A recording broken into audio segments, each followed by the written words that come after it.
आतिथ्य सत्कार के मामले में यूं तो पूरा भारत देश ही अपनी अलग पहचान रखता है, लेकिन राजस्थान इस मामले में सबसे अलग है। उसका महत्वपूर्ण कारण ये भी है कि यहाँ अधिकांश शहरों में सैलानियों के दृष्टिकोण से पर्यटन व्यवसाय को बढ़ावा दिया हुआ है। जहाँ पर अधिक तादाद में अतिथि आते हैं तो अतिथियों के सत्कार में भी गुणवत्तापूर्ण क्वालिटी का आना अपने आप में महत्व रखता ही है।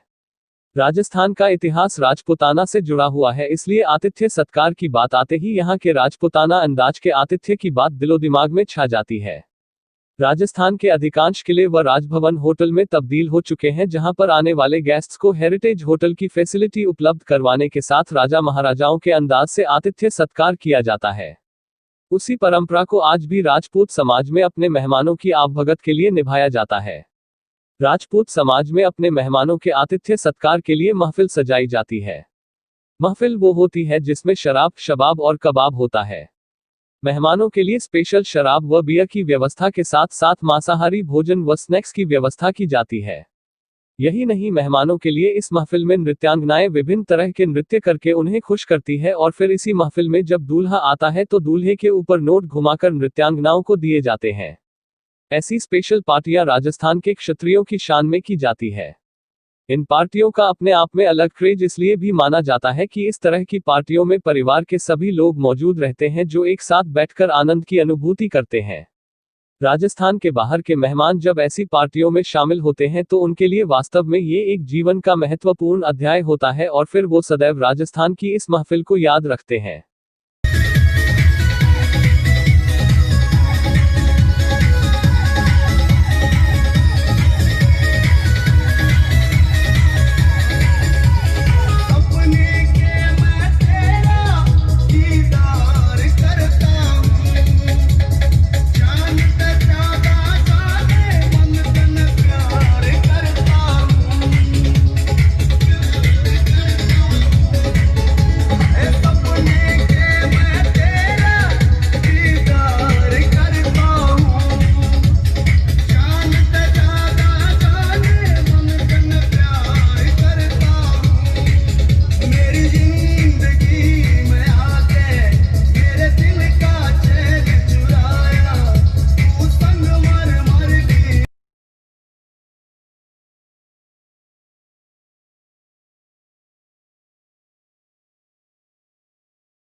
कस्बे के युवा समाज सेवी व उद्योगपति अनिल शर्मा उर्फ मोनू का जन्मदिन कस्बे वासियों ने हर्षोल्लास व धूमधाम से मनाया।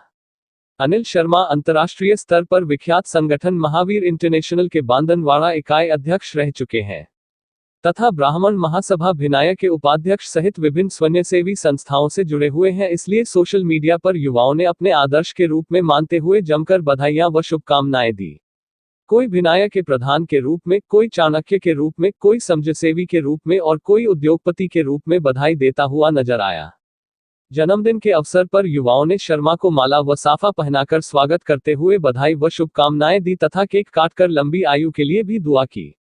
इस अवसर पर एडवोकेट डॉक्टर मनोज आहूजा, शिक्षक पवन धुमश, छोटूलाल वैष्णव, पत्रकार अशोक ठाकुर, सुभाष लोढ़ा, बंशी रेगर, संजय बाबर, जयसिंह सेन, देशराज चौधरी सहित कई मित्र व शुभचिंतक मौजूद रहे।